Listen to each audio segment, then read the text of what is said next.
So this is a series of videos looking back at the Back to the Future of Email, which is a PDF that I put together with a bunch of partners when I was running MailNinja.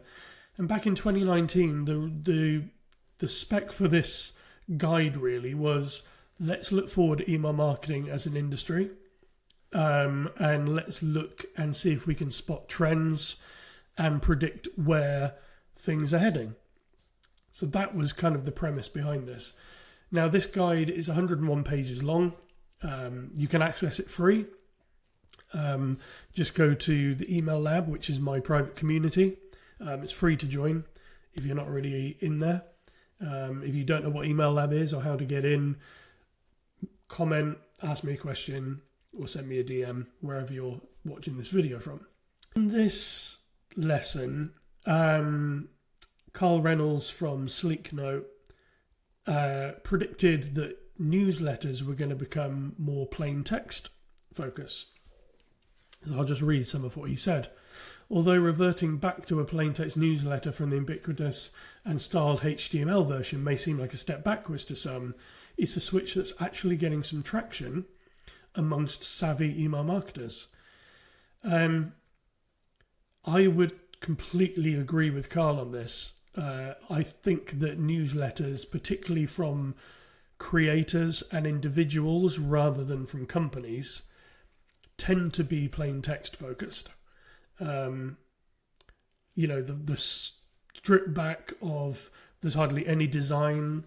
There's the odd animated GIF in there, maybe screenshot of a video that they want you to watch.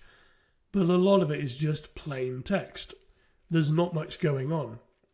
And I think that is a trend I've spotted as well in recent years, particularly from when we launched this guide to now. A lot of creators and individuals sending newsletters, that in itself has grown massively in the last couple of years. But a lot of people, when they're doing that, aren't focusing on design, aren't focusing on structure and trying to be overly clever with that. They're writing really smart, valuable, relevant personal content. And that is the focus. And I would say that should always be what the focus is. Creating something that is really highly relevant and valuable to the person you're sending the email to. So I think Carl got it spot on. There are going to be some situations where really heavily designed HTML emails are relevant.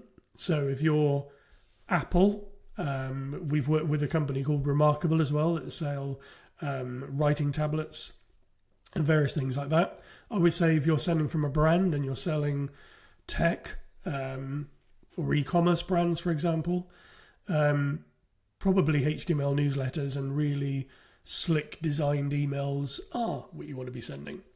But if you're a creator or an individual, you probably want to go down the plain text newsletter route. So interesting look back. I'm going to be looking back through more of these in other videos. So #Future of Email. Stay tuned.